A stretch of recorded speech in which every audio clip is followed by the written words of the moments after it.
song, Gita chapter 2, shlok number 15. Yam hina vyathayante te purusham purusharshabha samadukha sukham dhiram so amritatvaya kalpate. Bhagwan says to Arjun, O great among men, O chief among men. Why is Arjun so great? Why is the chief among men? Dhananjay. Dhananjay. He has amassed spiritual knowledge. He has surrendered to the feet of the Almighty. That is why he is the greatest among men. He has cleansed his heart completely, and purity is inside his every cell. That is why he is the greatest among men. O Arjun, the greatest among men, because he has chosen to walk the path of truth, the sunlit path of truth. He has left all darkness behind. That is why he is the chief among men. He has chosen divine virtues over vices. He has chosen faith over doubt. He has chosen immortality over death. He has chosen knowledge over ignorance.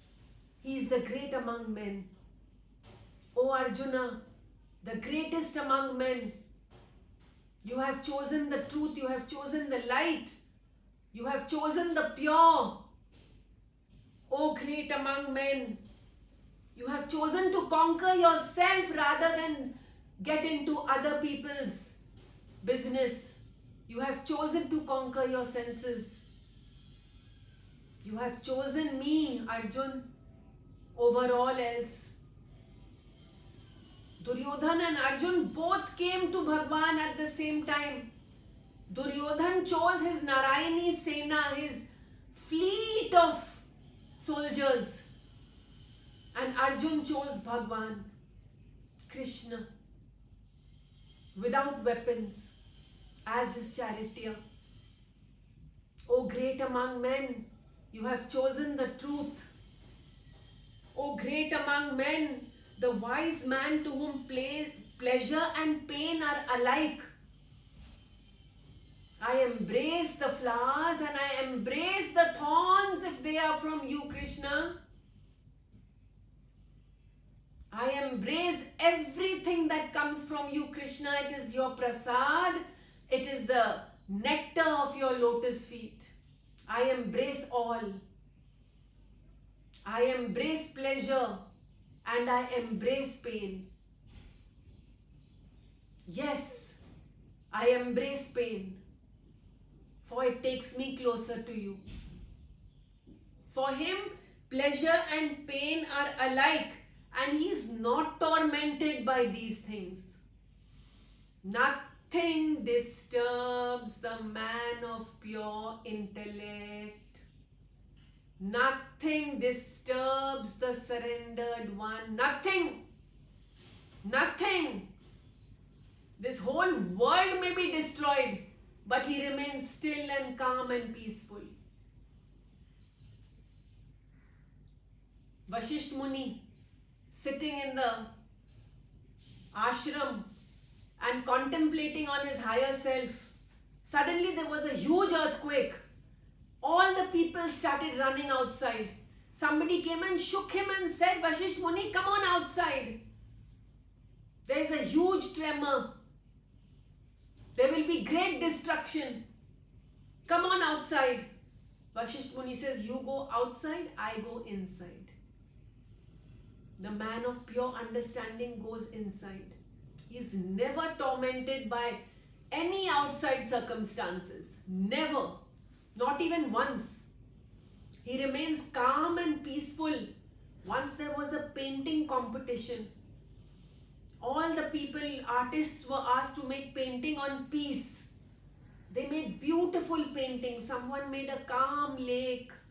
Someone made a calm range of mountains. Someone made the full moon. Someone made a smiling Buddha.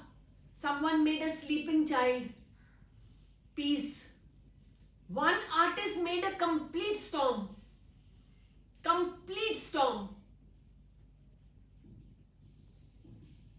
There is complete tormentation of the Prakriti, and he wrote over there, and there was a little bird who was on a falling tree and singing away, and he wrote, peace in the midst of storm. Peace in the midst of storm. Such is a man of pure understanding who has surrendered to Krishna. For him all storms are outside, peace is within. He lives within. All disturbance is outside his aura. He lives in his beautiful golden aura. He lives at Krishna's lotus feet, the one who is not disturbed by anything. O great among men, the wise man to whom pleasure and pain are alike. Come on, you can do it. You are Krishna's beloved devotee, and the devotee never despairs. The devotee remains the same. Om is my name. Om is my name. Heart is my home. Krishna lives in his heart. Life is a game. I am always the same. It's just a game. Sometimes there is victory, sometimes there is defeat. It matters not. Life is a game. I am always the same. Calm and peace, calm and peace, calm and peace. Who is not tormented by these contacts, he becomes fit for immortality. And you and I are aspiring towards that immortality, to be one with the Krishna consciousness, to be one with the Supreme. You and I have taken birth on this earth to come into the bliss.